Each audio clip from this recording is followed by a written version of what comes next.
Hi all, Nick here from Fire and Flint. I hope you're all doing well at the moment. We wanted to do a little bit of a post today on a framework that we've been using quite a bit recently, particularly to help companies solve different types of problems, but also to help us work through the different challenges we've been facing internally. It's called the Cynefin Framework, spelled C-Y-N-E-F-I-N. So it looks like Cynefin, but it's actually Cynefin because it's a Welsh word and it was developed by a Welshman called David Snowden. Dave is an expert in complexity theory, and he developed this framework to help people make sense out of the different types of situations they face, particularly leaders, and how to respond appropriately to different types of situations and problems. So it's very useful for looking at the challenges you're facing in your business and looking at how you need to respond differently to each of those different types of problems to get a good outcome as efficiently as possible. So I'm going to dive in and give you a quick overview of that, and hopefully it's enough to give you some awareness so that you can jump in, go and learn a little bit more, and maybe apply it a little bit in your own business.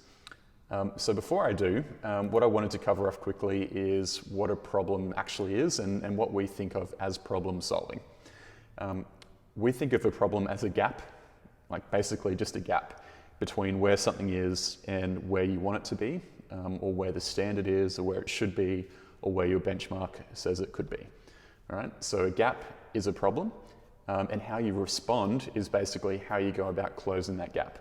So problem solving to us really simply is the act of finding and defining what those gaps actually are, and then working out how best to close that gap over time. Really basic. It's not negative, it's not positive, it's just an opportunity to improve something. Okay.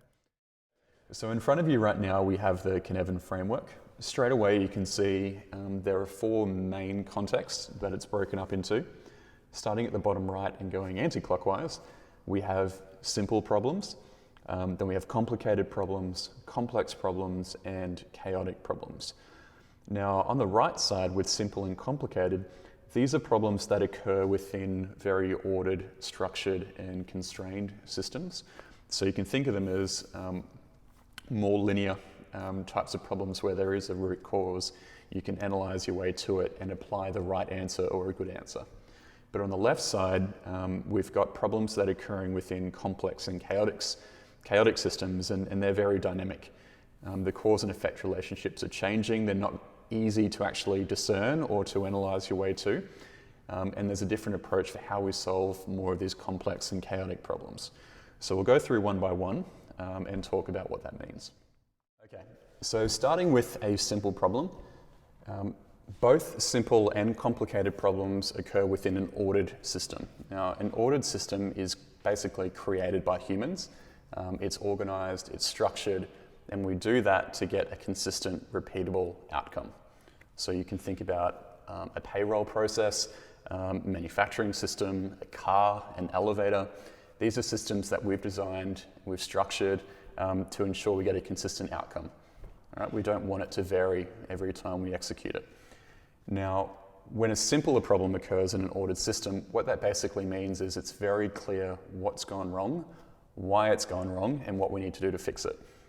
So we'd say that cause and effect relationship is very clear, and it's easy to know what we need to do to fix it, and that's where we say best practice exists. So I'm going to take one example through just to keep it easy. Let's take a car engine, which is an ordered system. It's designed to get you consistently from A to B. Now, a simple problem would be running out of fuel. Okay?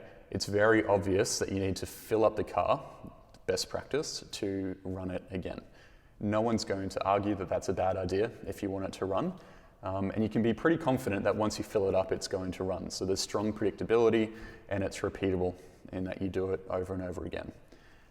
So these simple problems, you don't want to waste time analyzing or figuring out. You just do it and get out of the way of your people and let them solve these problems in their day-to-day work. Okay? So the three blue words that I've got there, sense, categorize, and respond, is basically how Snowden says you should respond to simple problems. So sense is get a sense or an understanding of the type of problem it is. Categorize it in terms of find out which problem it is, what best practice I need to apply, and then respond and apply it. So you're basically looking for what's the best practice that I know for this? Okay, I need to fill it up at the fuel station and then do it. Very simple. A complicated problem, on the other hand, still happens within an ordered system, but it's not immediately obvious what's gone wrong. Okay, so for example, in a car, if it's having trouble starting or it's idling roughly or very lumpy, is it the spark plugs? Is it the coils? Is it fuel pressure? Is it injectors? Is it exhaust? Is there something going on elsewhere? It's not obvious, and you need to get an expert in to solve that problem.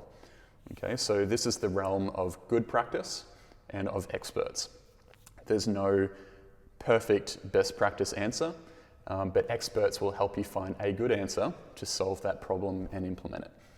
Okay, so you require diagnostics analysis to work out what is the cause of the problem and then how are we going to fix it.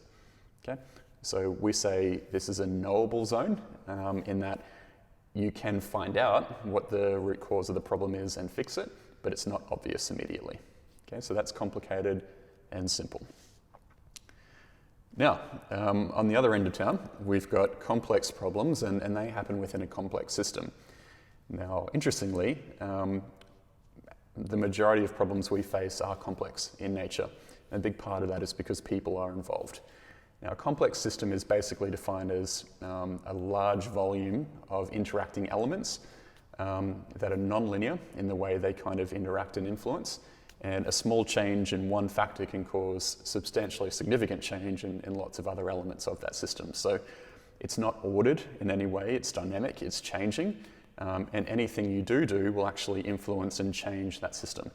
And really good examples typically are ecosystems or biological systems. Think implementing a cane toad in Australia, initially to solve the cane beetle problem, but then brought with it a raft of other consequences that were not foreseen and actually caused more harm than good. And that happens all the time with culling and trying to remove species and ecosystems and introduce them.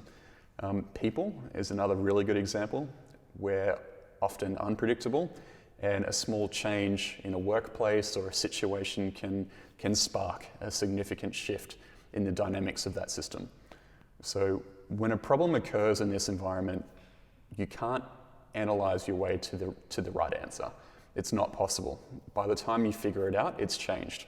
So what you need to do is experiment. Okay, you need to actually try things and then monitor to see whether it's working or if it's not. Okay, a lot of the time people try and treat complex problems like they're complicated, and they get data and they analyze it and they try and work out what the right answer is, and they try it and it doesn't work. Okay, and that's because it's changing around them and there is no right answer. Okay, and so we need to keep experimenting, trying new things. And for the things that do work, we amplify, which means we do more of the things that seem to be working, and we dampen the patterns or the outcomes that aren't working, and we change and pivot. Okay, so there's no right answer in this space, and it's called the realm of emergent practice. So we learn and outcomes and solutions emerge from interacting with that system and trying things, as opposed to being static, right, like an ordered system is. So what Snowden says there is, firstly, you have to probe. So try things, tweak things, sense, is it working, is it not? And then respond, okay? Do more of the things that are working, do less of the things that aren't. And then we've got chaotic problems. And okay, if you end up accidentally in this space, it's a major crisis. So 9/11, natural disaster, cyber attack on your systems, core system failure, things that throw you into a state of chaos. Okay. In this situation, the cause and effect relationships are constantly changing. They're almost impossible to actually understand. And so we say it's an incoherent or an unknowable zone. You can't know what's going on and why. And so in this situation, Snowden says you need to act. You need to act quickly to stabilize the situation and move your way back into a complex state where you can then experiment, try things, see what's working, and then continue on that pathway. You don't want to stay in a chaotic zone for a long period of time. because that's potentially at risk of causing substantially greater impact by not acting and getting stuck or paralyzed, which can even throw you into a state of disorder, which I'll come to next. But the other good thing about chaotic is that it's also where you innovate. It's where creative ideas come from. And a lot of companies actually put themselves voluntarily into chaotic states to create new ideas and new innovation for their business. A really good example is Netflix. They've got a tool or a program called Chaos Monkey, and it's basically a program they run that randomly shuts down systems and programs and things within their environment. And it forces them to be more resilient and to learn how to respond if things do shut down or don't work. And they intentionally throw themselves into that. Disaster planning is another example, throwing real life scenarios in there and getting a team to respond and solve that. That high pressure, high uncertainty really does spark a lot of creativity. So chaos is good when it's managed, all right, but you need to stabilize it as quickly as you can and get out of it, otherwise you'll get stuck. Now, disorder and the cliff. Disorder is where you end up either because you don't know which of the 4 states you're in, or because you're paralyzed or stuck, right? So disorderly state is basically saying that you're in a point of inaction and you're not responding appropriately to the happenings around you, and you're in a downward spiral, which is going to make it more and more difficult for you to get out of and actually solve the problem. So being ignorant, rejecting, or not showing awareness or consideration of what's going on around you throws you into this space, and it's not a good place to be. It's basically a state of paralysis, and you're not solving the problems by staying there. You need to act, you need to get out as quickly as you can and work your way back into more of the complex and complicated space. The second little thing with my lasso down the bottom there is the cliff. And the reason why Snowden put that there is to say that a lot of time people treat all of their problems like they're simple, even when they're not. So think very directive kind of leadership that says, well, just do this or just do that, or there's a simple problem to this, just figure it out and do it, right? When you do that all of the time, even when the problems are complex or complicated, you're basically biasing your business and hindering your ability to respond in the event that you do fall into chaos. Okay, so you've got no experience, you don't understand how to actually work in those chaotic and complex spaces. And what happens usually is when companies are thrown suddenly into chaos, they have no idea how to deal with it because they've for so long lived in a very black and white world and hit everything with a hammer, thinking it was a nail when it requires a different approach. So you need to be cautious that you don't bias and try and treat every problem like it's simple, and just be black and white about saying do this, because it's very easy for those people to fall into a state of chaos and get stuck there because they're not used to knowing how to manage complexity and how to pivot and change and adapt to what's going on around them. So COVID is a great example of how some companies have been thrown into a state of chaos.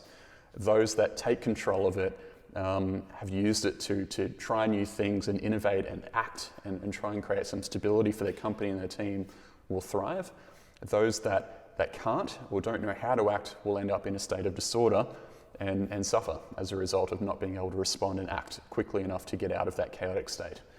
Okay, so there is a lot more behind this, but this is basically a quick overview of Cynefin, and like I said, start trying to think about the problems in your environment, in your workplace, and see if this helps to make sense out of whether some of them are actually more complex in nature versus simple and complicated, and have a go at approaching it differently. I'd love to hear your thoughts. I've tried to, it's really hard to focus on all the important details, but I'd love to hear questions or thoughts if you want to add to this. I've got some good examples that I might do in a future post to embed it a little bit more. But until then, yeah, reach out, further the chat, and all the best. And I hope you get through this next little phase well. Thanks, everyone. Bye.